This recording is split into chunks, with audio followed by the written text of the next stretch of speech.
Just Okay, yeah, perfect. umesha. So you have said that one way to reduce congestion in slums is to have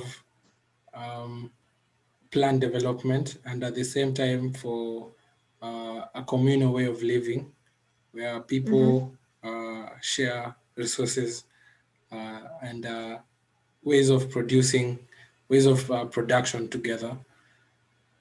Yes. And you've also said that access to social services and resources like the internet, they will help people to become more productive and make the slums and other informal places of living more habitable.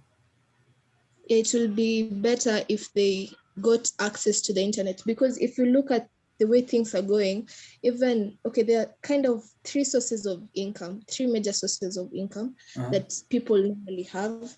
Yes. And if they focus on getting their source of income from the internet, then these guys will not be able to be taxed, as in most of them will not be taxed. So ndo iwa to share your burden ya kutaxiwa and everything, they can also focus on it as a source of passive income before they find like jobs that are being taxed and everything.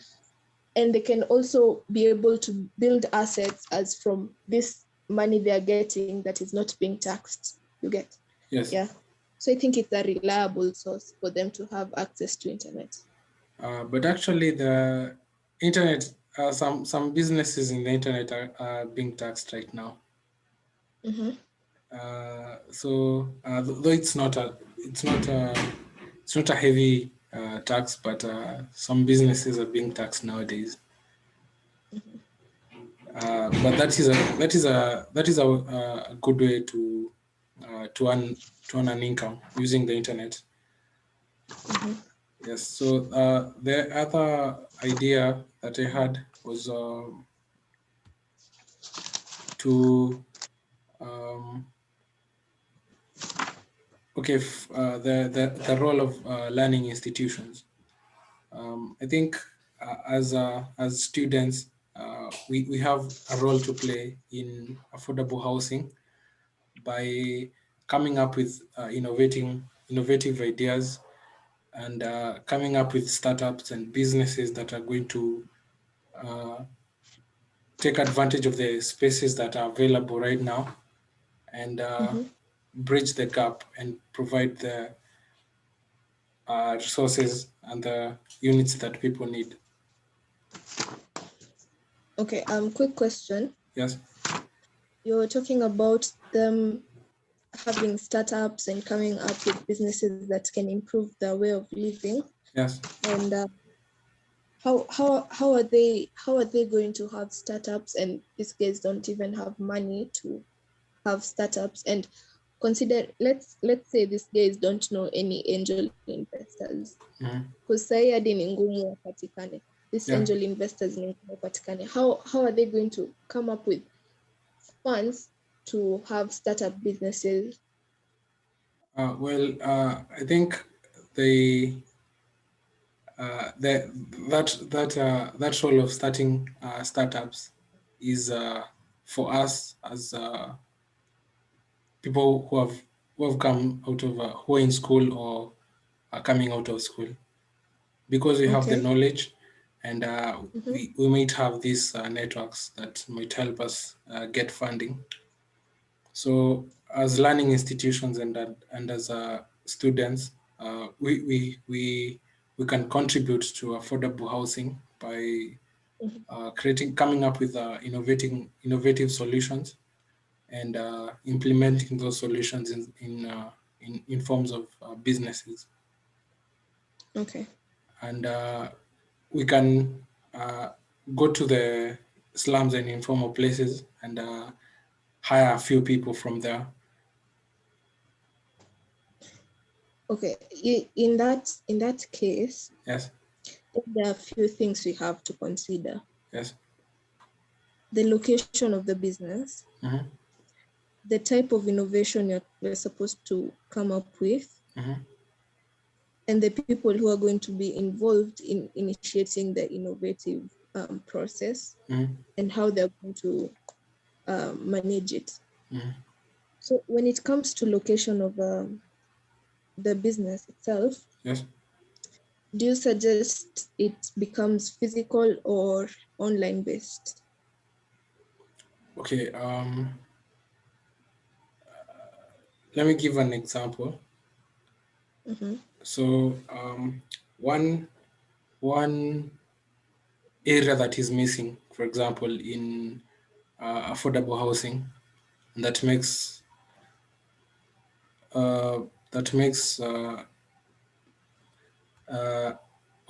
that makes people to go to informal places of living is transport. Um, they cannot they cannot live close to the city because buildings. Okay, the cost of living there is very high, so they have to go to the outskirts of the city, and they commute to work on a daily basis. For example, someone works in CBD and they live in the outskirts of the city, say Githurai. So they rely heavily on transport to get their daily bread. So if the transport that is available is not convenient, is not um, is not cheap, and is not reliable, they will be heavily affected. So a business that can cater for that is um, something like Uber, but for the common mwananchi. That business can be based online. You can just create an app, and then uh, you can you can create an app, make it a USSD, and try to make it as available to the common person. Okay. You can do it online, but when you've grown the business, you can afford to have a physical place, then you can do that. So So the company can. the company can be online, but you have to have direct access to the people. Like you have to be in close contact with the people you're working with. Okay.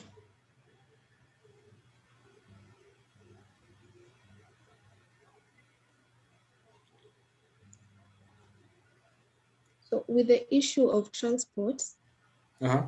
the they can come up with a way that these people. I think you've seen staff buses. Yes. Yes. I think they can use staff buses Yes. to help them with commuting, because also talking about Uber and Bolt, Yes. or maybe other affordable taxis, Yes. it will also increase congestion within CBD and the outskirts of Nairobi. Yes. So I think the use of common buses or staff buses Yes. is a good idea. Okay. And have you interacted uh, the BRS, the bus rapid transport? No, no, no, no. Yes, I think it can also work. Okay. So there was a time that the government had even delineated the Thika Road, created like a path where only the government buses will be using, but that it Oh. didn't pan out. Why didn't it work out? I'm not sure, but you know how the government is. Yeah, though it is a good idea. Yeah. Yes, what is the other question? Location? Oh, location, and now the innovative idea. What forms of innovative ideas can you come up with as a company? Like, let's say, for example, Lily Technology. What type of innovative ideas can you come up with? Oh, okay. So in terms of innovation, I was trying to approach it from the technologies that you're going to use. So Mm-hmm. the ones that I focused on, okay, the ones that I see a big potential for is artificial intelligence, Internet of Things, and geographical information systems. For Mm-hmm. artificial intelligence, it can uh, automate so many things so that we can be more productive as a society, Mm-hmm. and it can also be used to uh, help us analyze the data that we have in regards to our it can help us to plan better for our cities.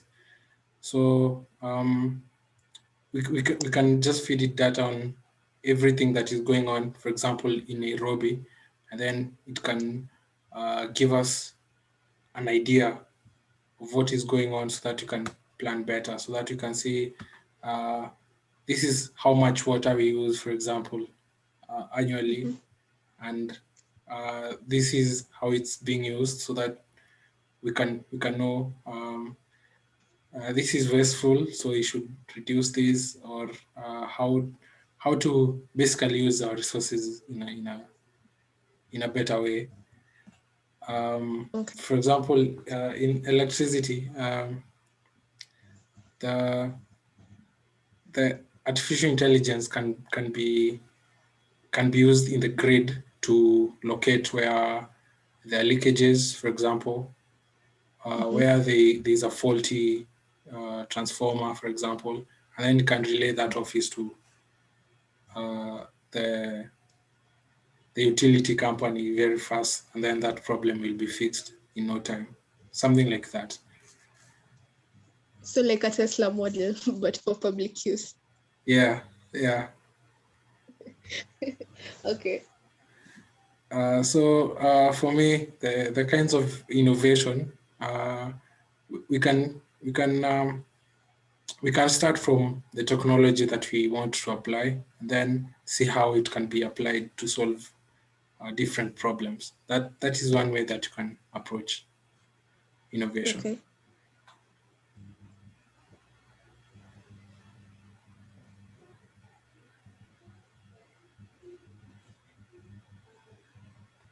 That's my opinion. And okay, I have a few questions for you also.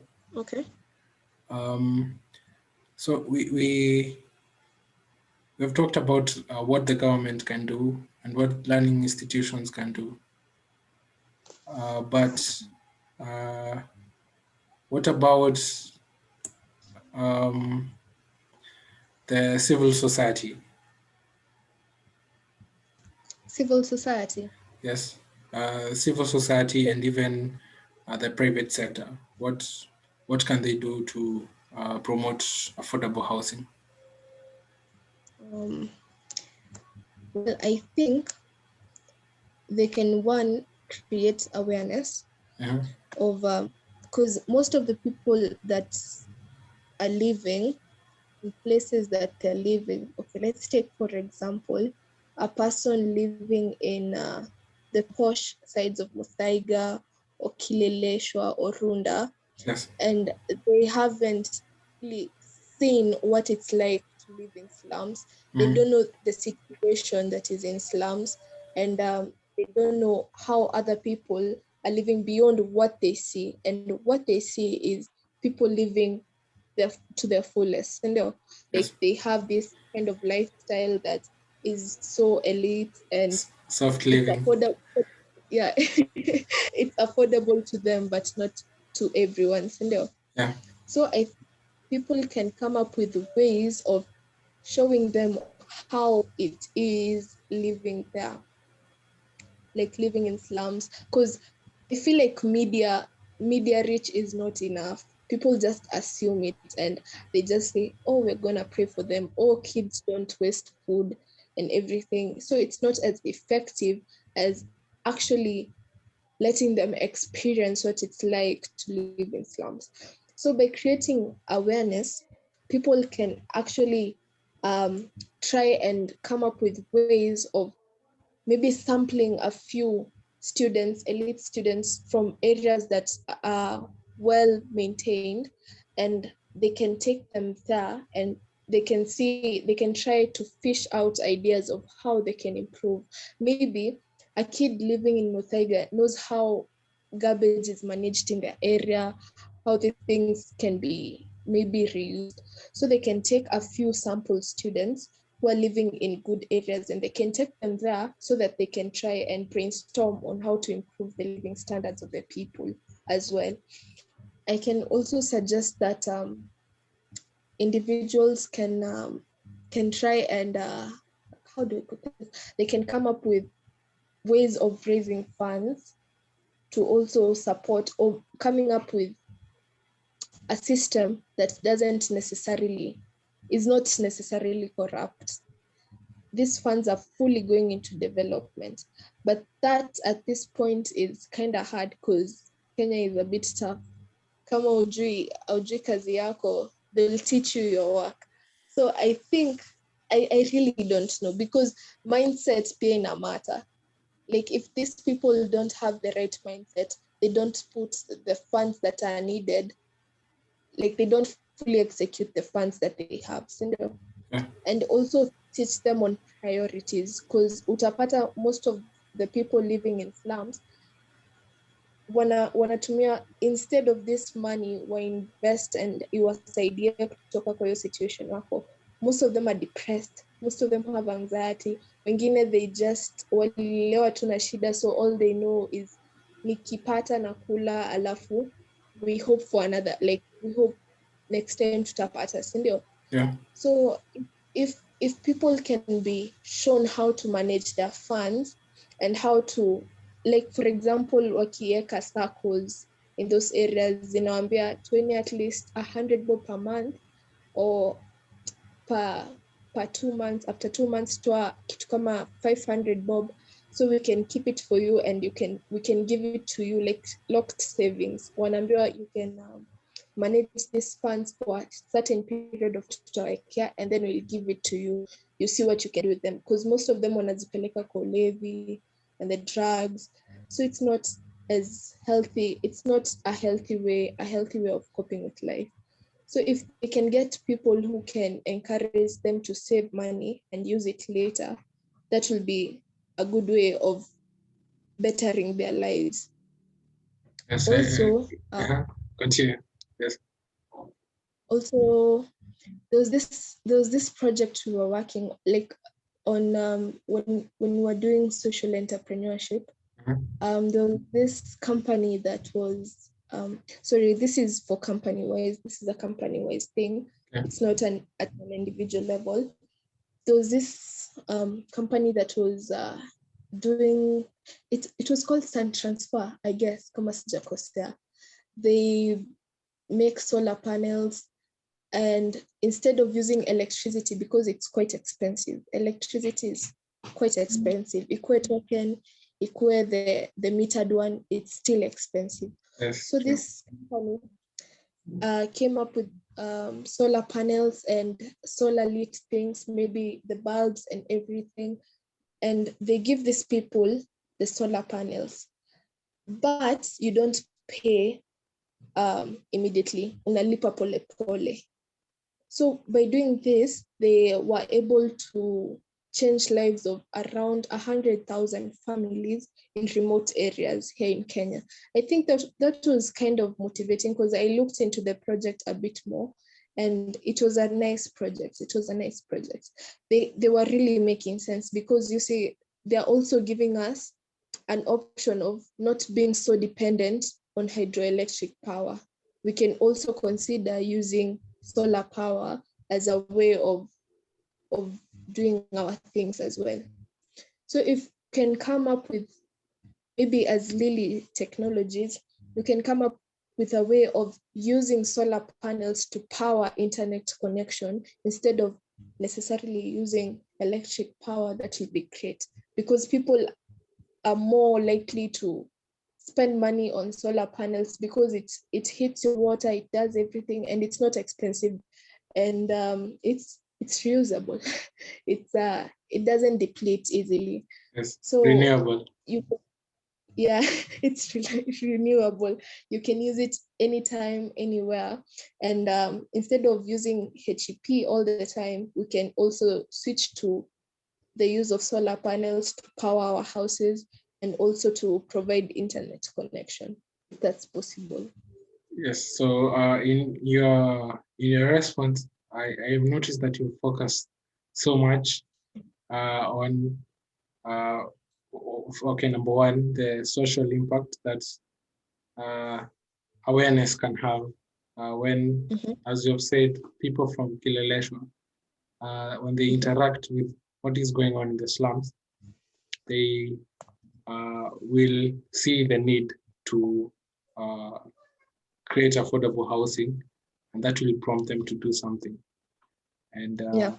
you've also said that not only people in Kileleshwa, but also people in the slums, that you need to create awareness of financial literacy so that they can see a way out of the slums. They can save. Uh, they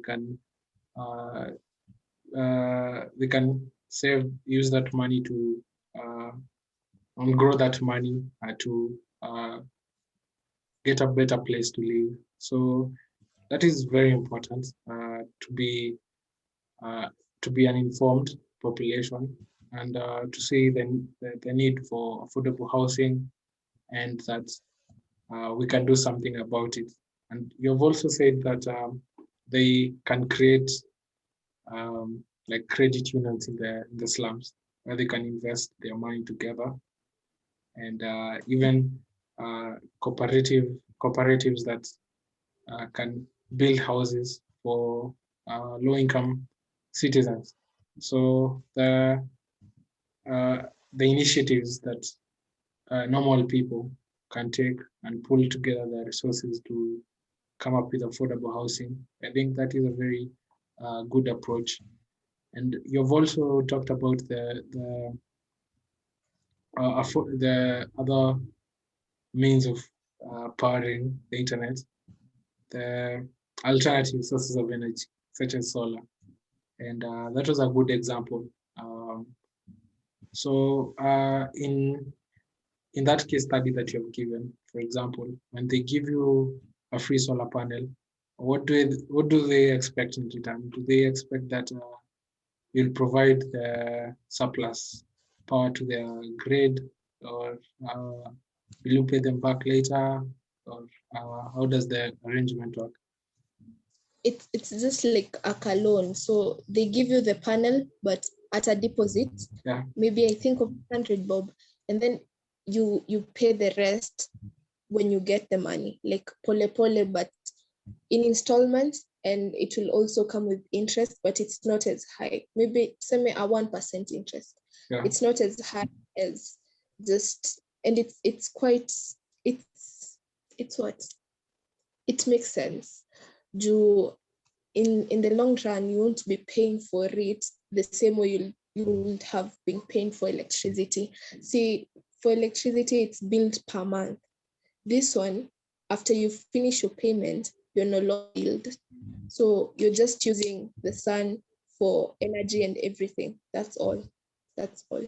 So after you finish paying your installments, the rest, the entire time, you're using free sources of energy the entire time. You don't have to pay per month.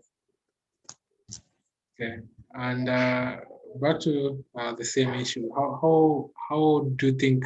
How much do you think the Kenyan people are informed about the need for affordable housing?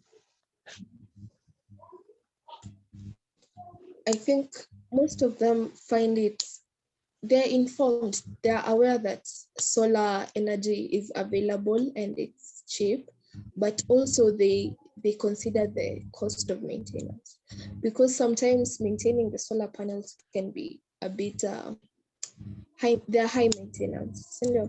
Yes.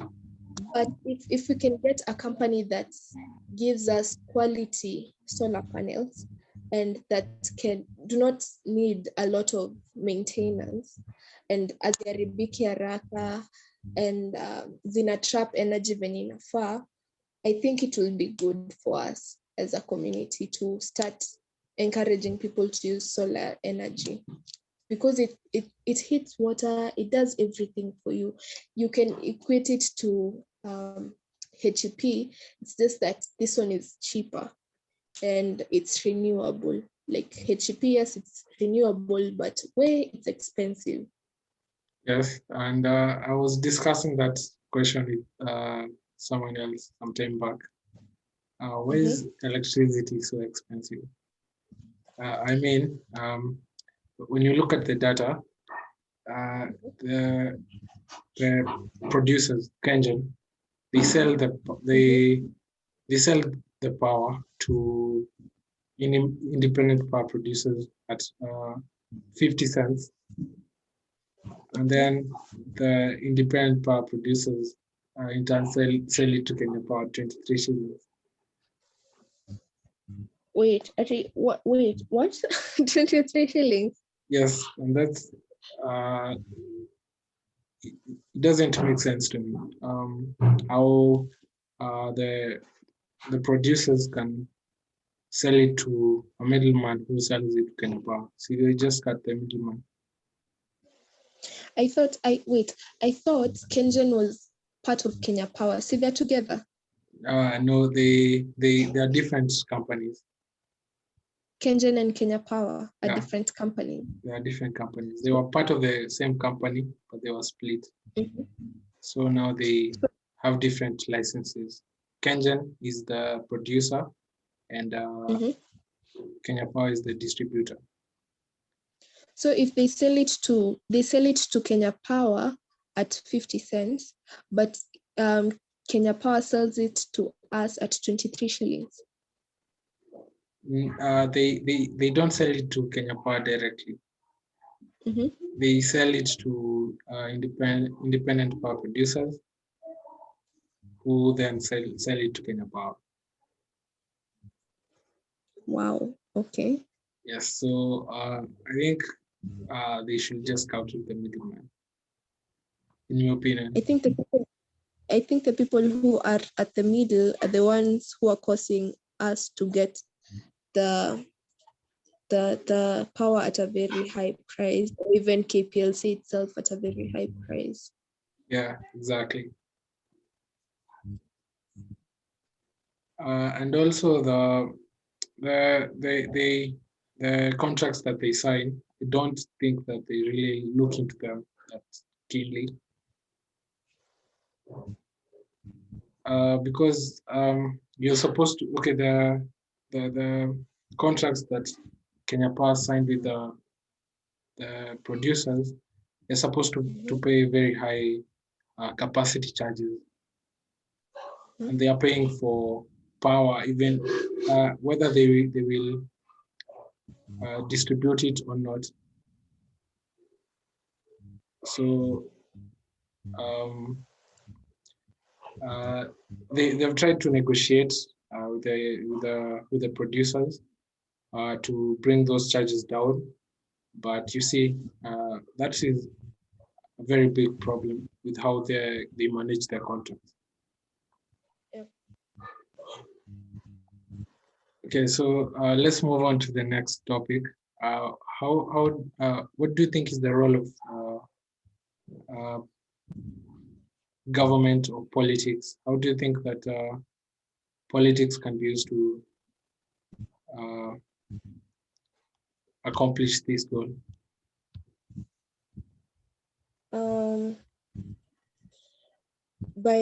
This. Okay, there's a devolution of.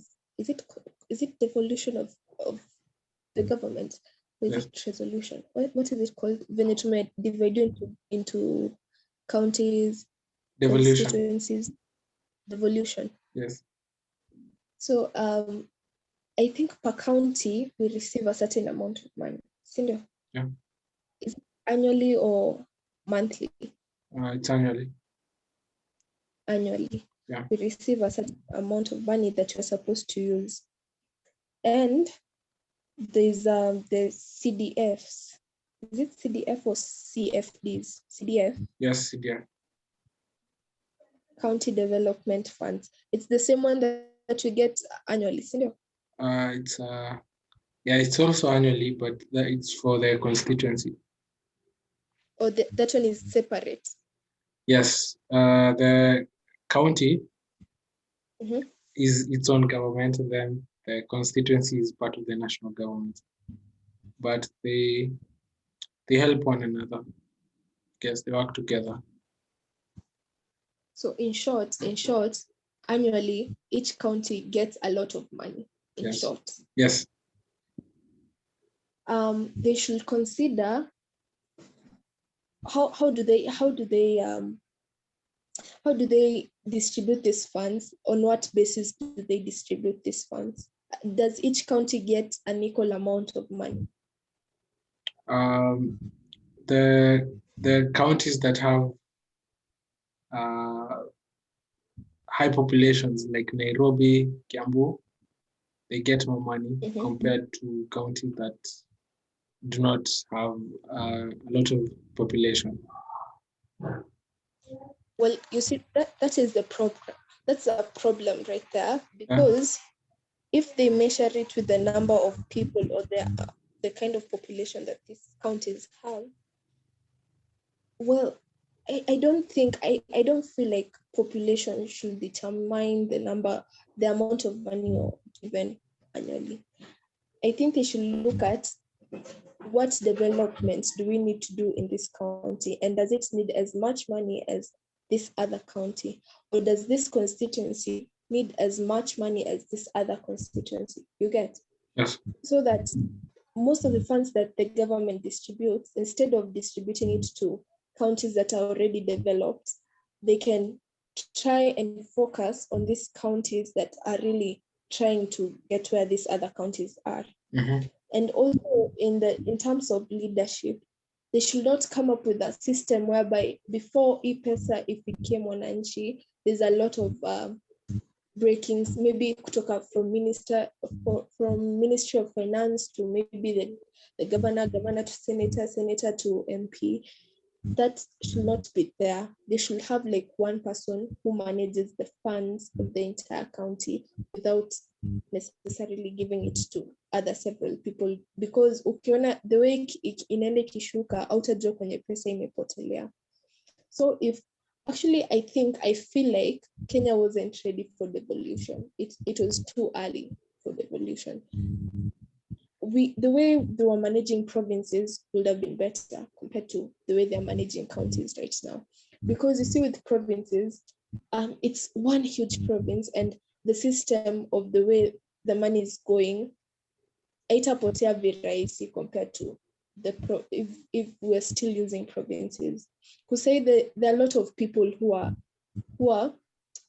they are responsible for managing our funds. There are a lot of people who are responsible for managing our funds. And if they reduce the number of people in that system, I think the funds will be getting to the Mwananchi better than the way it is right now. So I think we should just move a step backwards and remove devolution. Truly to venye tulikuwa in terms of provinces. It's way better. I don't see how either system will. Okay, I don't think that the problem is the system that you're using. I think the problem is how we manage funds, as you said. When it trickles down from the governor to the person who is supposed to do something with it, in Africa, ikiwa nusu or quarter. That's a problem that even if we change the system, even if we decide to use the previous one of regions, if we don't have a way of managing our resources better, we're going to still have the same problem. So, as you said, I think the solution is in how we manage our resources, our finances, rather than the system that we're using. And actually, we started with majimbos even before uh, we had regions, and then it was changed. So, okay, in my opinion, the county system is better because the government is too big to do some things. For example, let me ask you a very simple question. Who do you think is more aware of your problems, the president or your MCA? None of them. None of them. These guys are so arrogant. Let me tell you, I don't even know my MCA. I hear he's just some drunkard guy who roams around my area. I don't know this guy. I really don't. so so for them knowing our problems, okay, in short, these Yeah, guys don't care. They're just there for the sake of being there and for the sake of having the title. yeah, You get? yeah, So they're not doing much. And I don't know what you're going to do. Maybe hoping that the old can be replaced by the new, yeah, like the new generation, yeah, way better, and the government will be running a bit faster, yeah. and resources will be acquired efficiently. Yes, I agree with you. Like, we need to change from the top to the bottom. We need better people who are people centric, people who are aware of our issues, and people who are willing to act on them. Yeah, Yeah, there's some good people in the government, but the system is so messed up that they can't do anything. So they just conform to how it is. So if we change everything, um, it's going to be better. Even the people who want to do something will have encouragement to work. okay. Yeah, but you said that okay. Uh, I've taken notes that the how you manage our resources, the types of leaders that we have, and okay. I wanted you to mention about laws, for example, and policy, because Mm-hmm. if we have laws that will check on urban sprawl, that is building anyhow, anywhere without planning, without foresight. If you have laws to check on that, it will reduce these problems. For example, every time you hear in the news an apartment or a house is being demolished by the government, Yeah, and I always wonder how come these people took all their time, all their resources to build this expensive, this big building, knowing that it was going to be demolished someday. Like was it their problem? They didn't know that they were doing the wrong thing, or is the government to blame because they haven't put in place um, policies to okay, or they haven't communicated the policies to the people so that people don't build in uh, places where they're not supposed to build. I think the blame goes both ways because one, the person, this land had an initial owner. This was someone's property, Yeah, and this guy thought it was wise enough to invest in real estate management and maybe lease this land or maybe sell this land, yeah, and these title deeds were there because I even ukisikiza watu wa TV wanasemanga they have the title deeds, they have the certifications to build the houses. These guys were just told this is land that you're selling and they bought the land. yeah, I think Also, the governments can be blamed in such a way that they wanted to expand roads, and they were giving people a warning. There's, for one, the warning I know is you're not supposed to build any house or factory or company or industry near or close to the water sources, maybe rivers, lakes. You're not supposed to build anything close to them due to pollution. And any of those buildings that were built close to the rivers and water sources were demolished. You can remember that case of Akina Java and everything. So along, was it Nairobi? Yeah, Nairobi that River. was a problem. Yeah. Was it? I think it was Nairobi River. Yeah. So they were demolished, and those guys had title deeds for those, like the people who owned the business premises. They had title deeds, so they knew they were doing something wrong. But because they had already built the business places, they couldn't bring them down because that's also an investment that they considered. A big. So either the government did not communicate in time, or they just initiated the policy while people had already built or before, and these people ignored. So we don't know unless we listen to the court rulings and look at the files and know who's in the wrong place right now. But currently, I think it goes both ways, because these guys should inquire on how they're supposed to manage the property they've bought. Is it on the land? Am I supposed to build anything here? So the government should also communicate. But you see, the government that we are dealing with right now, before you get communication or proper communication from them, you'll have to pay a lot of money, because these guys will call the surveyors and they'll go and tell you at this land, blah, blah, blah. And you also know the kind of government you're dealing with today. They will maybe tell you wrong information so that they can have privileges over the property you have bought, and they won't give you back your money. So I think, I really don't know. It's a confusing situation. Okay, so it can go both ways. The government can be to blame, and the people who are building in wrong places can be to blame. Yeah. We don't know who is the culprit. We don't know until they're proven guilty. We don't know. And how can you solve the problem of buying? Okay, the people who built there, obviously they bought the land. Sorry, they bought the land from someone,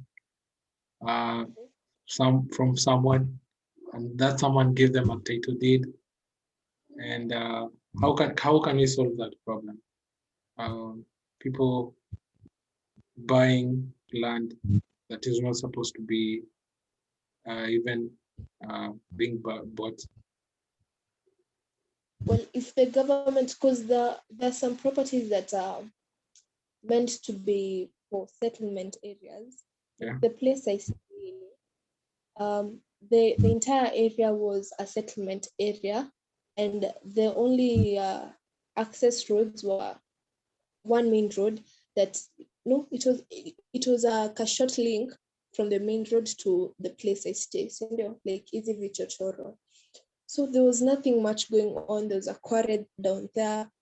But now wakaanza kuleta story ya the train stations and where the trucks will be passing through.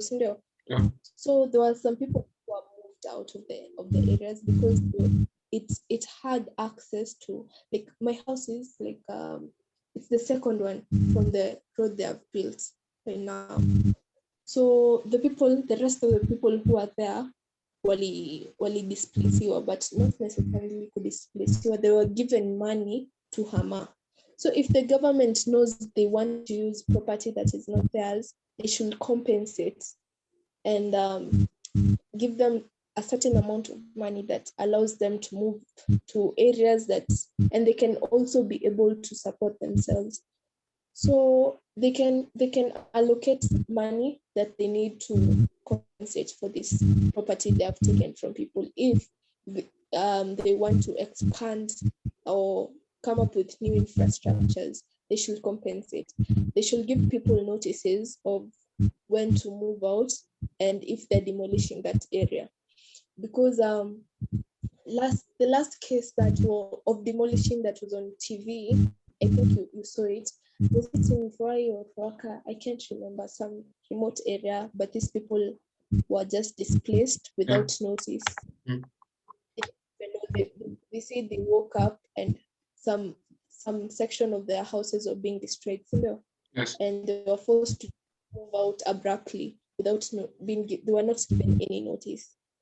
So maybe these people are not given a notice, or maybe they were given a notice, but when it came to the media, they had to say that they were not given a notice so that the government can compensate.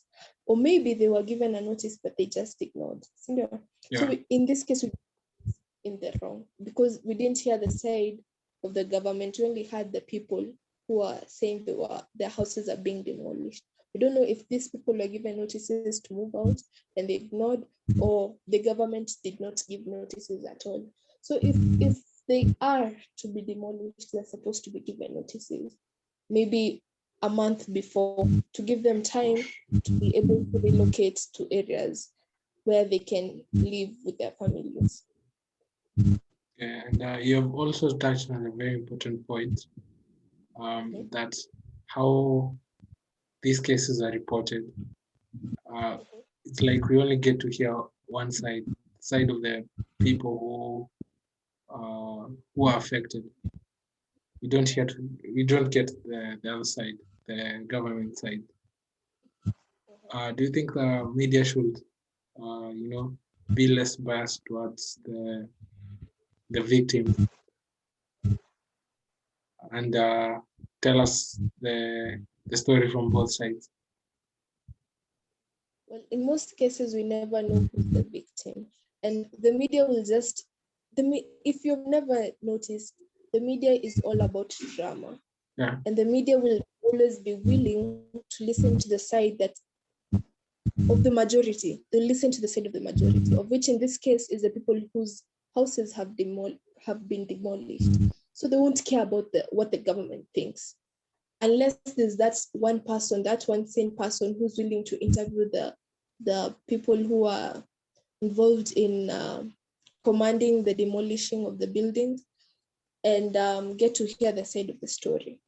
And if they have, we also don't have valid and many evidence that these people were just abruptly moved or relocated.